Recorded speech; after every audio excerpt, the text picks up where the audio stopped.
Hello, good evening, good afternoon, good morning. Welcome back to Izzy Busy Education. And today is a misleading video. I did not give up on writing, nor did I give up on faith.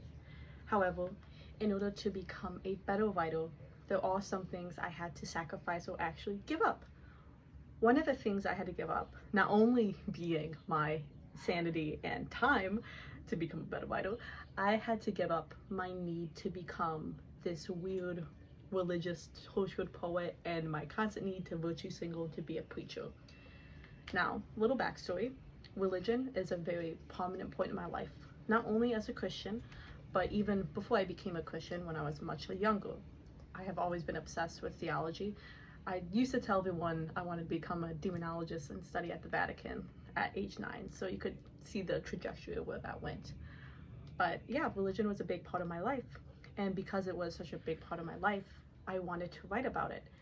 However, when I wrote about it, it ended up being a lot of abstract concepts and weird metaphysical poems that I tried to be edgy in that really had no substance and had no purpose, let alone anything. There's no reason to read it, so to speak.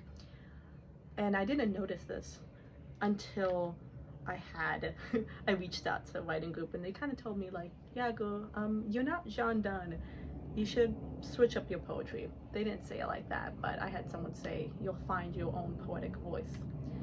Now, this is one way I could describe it. A lot of my times, my poetry was like a tree. I had a lot of fancy leaves going on and cool sounding verbs going on. You know, I talked a lot about smelling incense from a censer at church, or writing about stained glass windows, and I had a lot of fluffy language and a lot of religious allusions. For a poem, I said, how many religious allusions can I put into it? And I put that. And it ended up creating this very angsty, bad poetry that had a lot of leaves, a lot of fluff, but that's a fruit, there was no fruit, there was no substance. And this is something that a lot of writers struggle with, is they have these ideas, and you have a lot of good ideas, you know, but when you try writing them, they look like abstract thoughts that say nothing and have no substance. Good poetry keeps it tethered into something. This is why poets like using imagery so much, because it's an image that roots the reader into the world of the poem.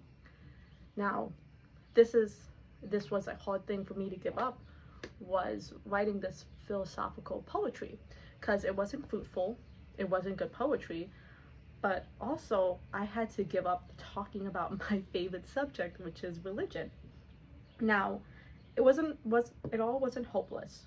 What I did learn, and thanks to the guidance of many wise writers who are way smarter than me, they encouraged me to focus more on the roots.